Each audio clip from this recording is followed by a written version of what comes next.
All right there, good people. Hey, good old Morris. Yes, at your service. Yes, and I'd like to share with you my lovely Sedona rose here. Look at the glow in this rose. This Sedona rose is an addition to my rose garden, and as you know, I love those deep, dark red roses. Those are my favorite, but I had to go ahead and get this one, this lovely Sedona rose, because this rose here is just a beautiful rose. It has hues of coral red, coral pink, coral orange, just a combination of all three, maybe a little bit of coral yellow. And as this rose opens up, it turns into this beautiful tropical looking color with a beautiful glow to it. This is one rose that truly glows. It looks like the sunset. This rose is named after a city in, I believe, Arizona or Nevada. Sedona, Nevada, Sedona, Arizona, one of those states. And it is a very tropical rose. It looks like something that you would see in paradise when you see the sun set. And it would be these kind of tropical coral orange and coral pink colors, coral reds.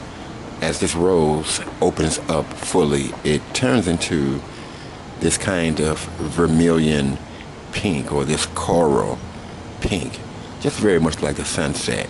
This rose is a very fragrant rose, highly fragrant. This rose has a very strong and powerful fragrance. Most of the experts describe the fragrance on this rose as a pear fragrance. I can see why they would say it, because it definitely is a very different fragrance than many of these roses that smells like, the strong Granny Smith apple rose scent. This one is different, and it is a lovely, strong, and very powerful fragrance. And this rose is a very fast bloomer. This is one of the main reasons why I love this rose. It produces roses with the quickness, and that's what you like, because some rose bushes, like this Oklahoma here, it's pretty much a slow bloomer. But it's a lot better than its brother rose, this Mr. Lincoln rose here, which is one of the most beautiful roses, this Mr. Lincoln. But it is a slow output rose. It blooms very slow. But the rose is such a beautiful rose that you really don't mind putting up with the trouble. I can show you this Mr. Lincoln here. See, here's the Mr. Lincolns. These Mr. Lincolns are very beautiful. They're very slow bloomers, but you don't mind. You'll go ahead and put up with their slow growing habits, because it is such a beautiful rose. You just look at that. It's a deep, dark, beautiful red color, hybrid tea rose, and they grow pretty tall. The fragrance is out of this world. The fragrance is out of this world, ladies and gentlemen. It has a very beautiful damask scent, and it is a very powerful, beautiful fragrance on a very beautiful rose, this Mr. Lincoln rose. This is a rather tall. I have a mess in here. I'm trying to clean up, ladies and gentlemen. And let's just take another look at these Mr. Lincoln roses. This Mr. Lincoln, as I said earlier, is a very slow bloomer. If it could have only have been a fast bloomer. And I want to show you the mother rose to this Mr. Lincoln rose, and it would be this Chrysler Imperial right here. This Chrysler Imperial gave birth, yes, to the Mr. Lincoln rose. And when you look at it, it has a beautiful, deep, dark red color. And at around this time of year in October, you really get the deep dark color here in the city of Detroit in the state of Michigan with these Chrysler Imperials. The really dark color. Here's another Chrysler Imperial here. Got hit by rain. I love this Chrysler Imperial. It is a beautiful dark red rose. And a fragrance, just an amazing fragrance. This Chrysler Imperial. Here's another Chrysler Imperial here. Yeah, my Chrysler Imperials. This Chrysler Imperial is a highly fragrant rose. It is a very beautiful fragrance and very powerful. This Chrysler Imperial, unlike its ancestor, its child really, the Mr. Lincoln and the Oklahoma, this one is actually a fast blooming rose here. And it put out roses just the way you want them, fast and quick, you know. And to have such a beautiful color of red, you really cannot go wrong. Over here on the far end, I have this Firefighter rose here, and this is a rose blooming machine. This Firefighter produces roses very fast, and it is just a very durable, very outstanding rose. This Firefighter rose is also a beautiful dark red rose, and this fragrance, I swear, it smells like a big picture of fruit punch. It's a very fruity fragrance, very strong, very powerful rose. This fragrance is adorable. It smells, I don't know, it's definitely a fruit fragrance. It smells very much like those Mr. Lincolns, to be honest. This Firefighter and that Chrysler Imperial and that Mr. Lincoln, well, and also the Oklahoma as well. All three of them smell very similar. Naturally, the Mr. Lincoln and the Oklahoma are going to smell just like they come from the same parent roses, which is the Chrysler Imperial and the Charles Malloran rose. Those two roses produce the Oklahoma and the Mr. Lincoln. But this Firefighter here, and look at this one here, these deep dark buds on these Firefighters. This Firefighter smells, oh God, the fragrance on this Firefighter. It's like a big pitcher of fruit punch, almost like a sweet and tart Granny Smith apple. Just a beautiful rose fragrance.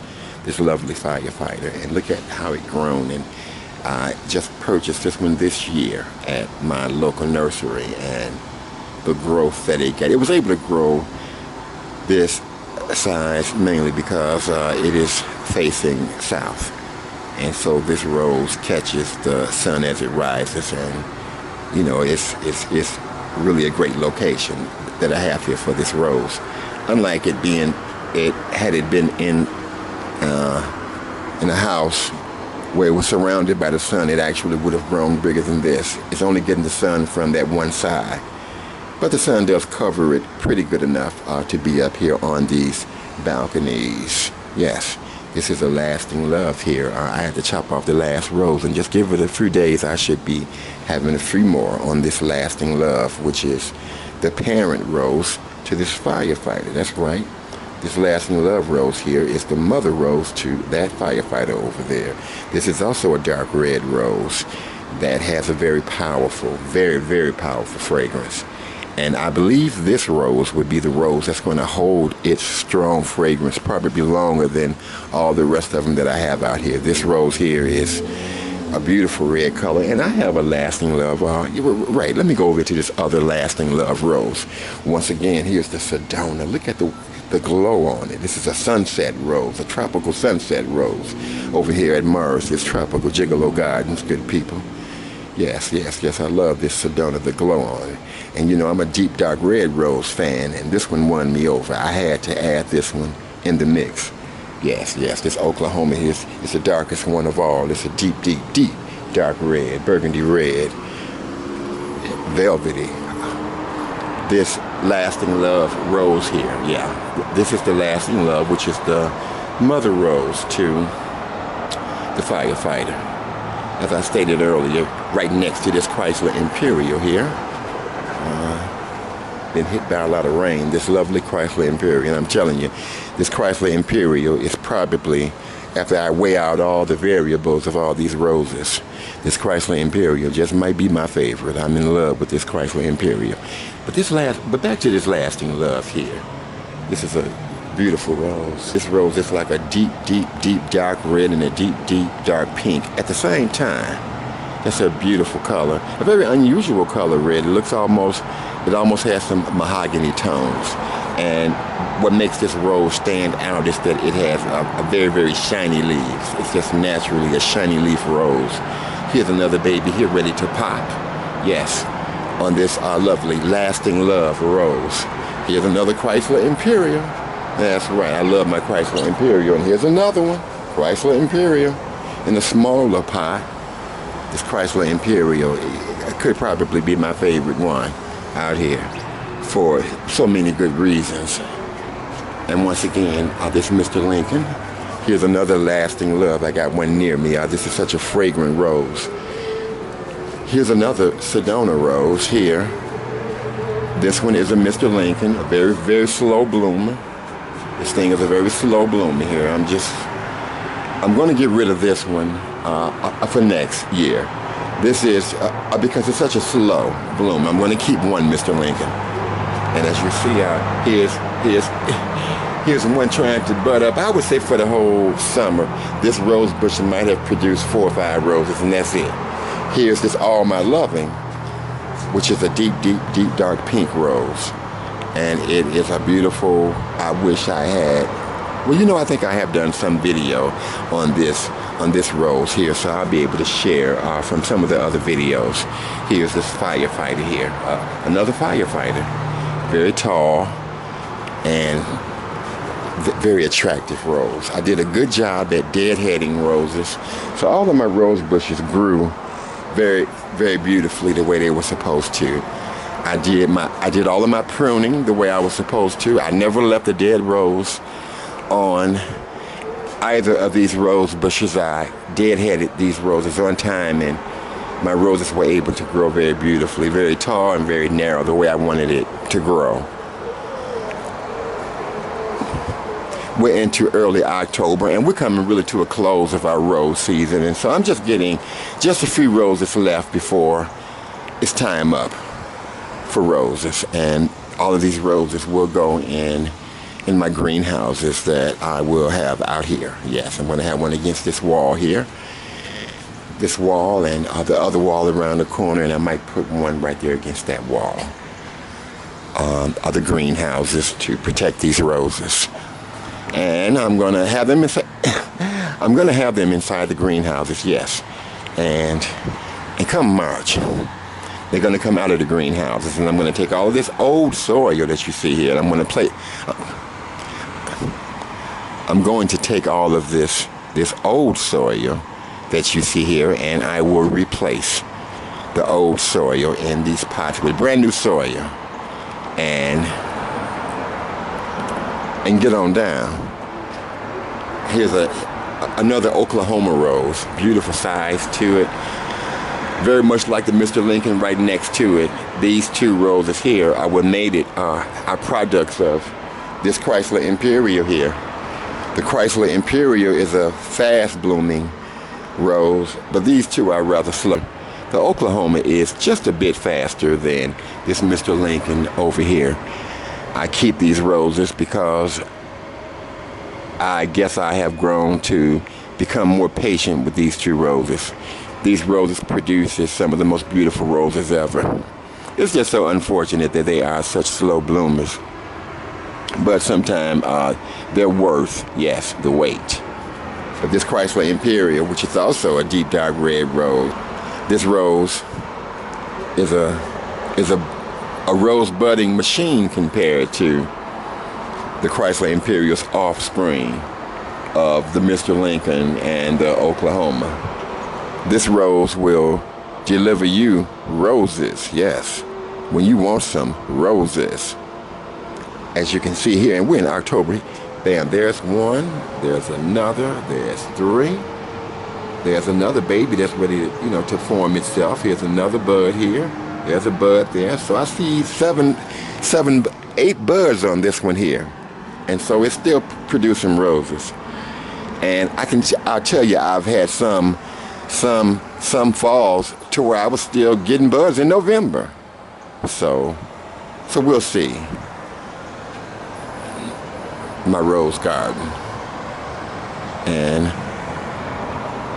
this has become my favorite hobby for the summer. I always look forward to my garden, my rose garden.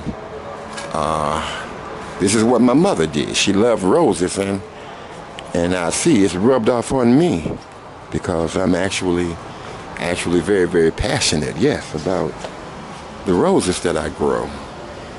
Don't have the convenience of a front and backyard with nature's soil. I have to put my roses in pots, but I've learned how to keep these roses healthy with good, healthy soil. The soil that I put in is usually good for about 9 months. So come March, they'll be due for